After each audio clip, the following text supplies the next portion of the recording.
Mekanisme persalinan merupakan serangkaian perubahan posisi dari bagian representasi janin yang merupakan suatu bentuk adaptasi atau akomodasi bagian kepala janin terhadap jalan lahir. Gerakan utama mekanisme persalinan adalah penurunan kepala, fleksi, putaran paksi dalam, ekstensi, putaran paksi luar, dan ekspolasi. Penurunan kepala, turunnya kepala dapat dibagi dalam masuknya kepala dalam pintu atas panggul dan majunya kepala.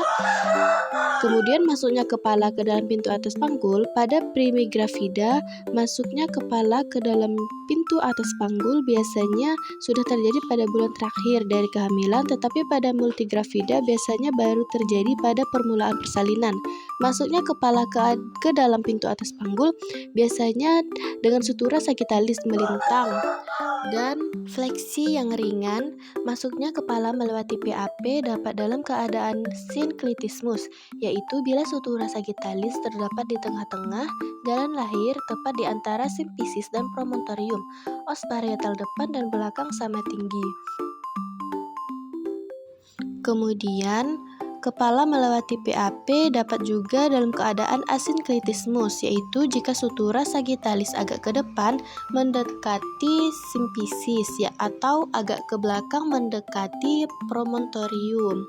Asinklitismus posterior, bila sutura sagitalis mendekati simfisis dan os parietal belakang lebih rendah dari os parietal depan. Asinklitismus anterior, bila sutura sagitalis mendekati promontorium sehingga os parietal depan lebih rendah dari os parietal belakang. Pada persalinan normal, biasanya kepala melewati PAP dalam keadaan asinklitismus posterior yang ringan. Kemudian majunya kepala. Pada primipara, majunya kepala terjadi setelah kepala masuk ke dalam rongga panggul dan biasanya baru mulai pada kala 2. Pada multipara, sebaliknya majunya kepala dalam masuknya kepala dalam rongga panggul terjadi bersamaan. Majunya kepala bersamaan dengan gerakan-gerakan yang lain ialah fleksi, putaran paksi dalam, dan ekstensi. Penurunan kepala lebih lanjut terjadi pada kala 1 dan kala 2. Persalinan penurunan kepala ini juga disebabkan karena adanya kontraksi-kontraksi dari segmen atas rahim yang menyebabkan tekanan langsung fundus pada bokong janin, tekanan cairan intrauterin, kekuatan mengedan atau adanya kontraksi otot-otot abdomen, melurusnya badan anak. Dalam waktu yang bersamaan terjadi relaksasi dari segmen bawah rahim sehingga terjadi penipisan dan dilatasi serviks. Keadaan ini menyebabkan bayi terdorong ke dalam jalan lahir. Kemudian fleksi. Pada awal persalinan, kepala bayi dalam keadaan fleksi yang ringan. Dengan majunya kepala, biasanya fleksi juga bertambah. Pada pergerakan ini, dagu di bawah lebih dekat ke arah dada janin, sehingga ubun-ubun kecil lebih rendah dari ubun-ubun besar. Hal ini dikarenakan pada saat anak didorong, maju mendapat tahanan dari dinding serviks, dinding panggul, dan dasar panggul. Dengan adanya fleksi, diameter suboccipitobregmatica 9,5 cm mengganti diameter suboccipitofrontalis 11 cm sampai di dasar panggul. Biasanya kepala janin berada dalam keadaan fleksi maksimal. Kemudian putaran paksi dalam.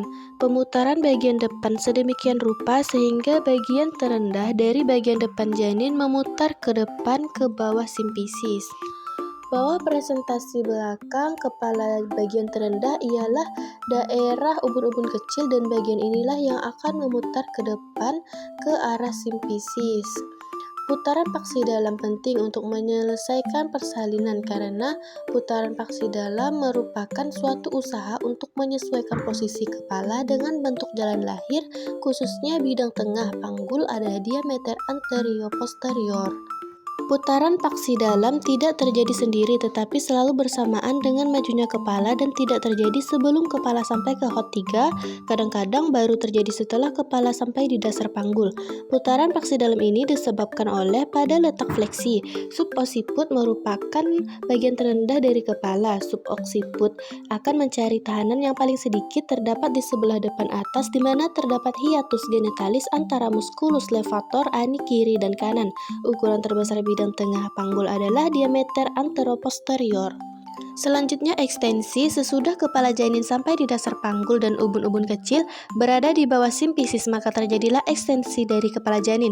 Ekstensi harus terjadi karena janin harus menyesuaikan diri dengan sumbu jalan lahir pada pintu bawah panggul yang mengarah ke depan dan ke atas. Jika kepala janin tidak melakukan ekstensi dan tetap dalam fleksi pada waktu mencapai dasar panggul, maka kepala akan tertekan pada perineum dan dapat menembusnya.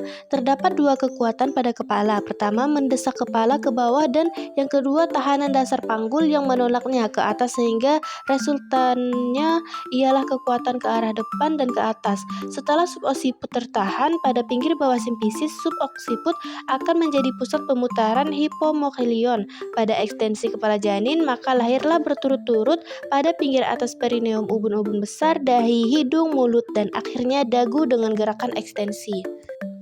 Kemudian putaran paksi luar. Setelah kepala lahir, maka kepala anak memutar kembali ke arah punggung anak untuk menghilangkan torsi pada leher yang terjadi karena putaran paksi dalam. Gerakan ini disebut putaran restitusi putaran balasan. Putaran dilanjutkan hingga belakang kepala berhadapan dengan tuber ischiadicum sepihak. Gerakan ini adalah putaran paksi luar yang sebenarnya dan disebabkan karena ukuran bahu atau diameter bisakromial menempatkan diri dalam diameter anteroposterior dari pintu bawah panggul.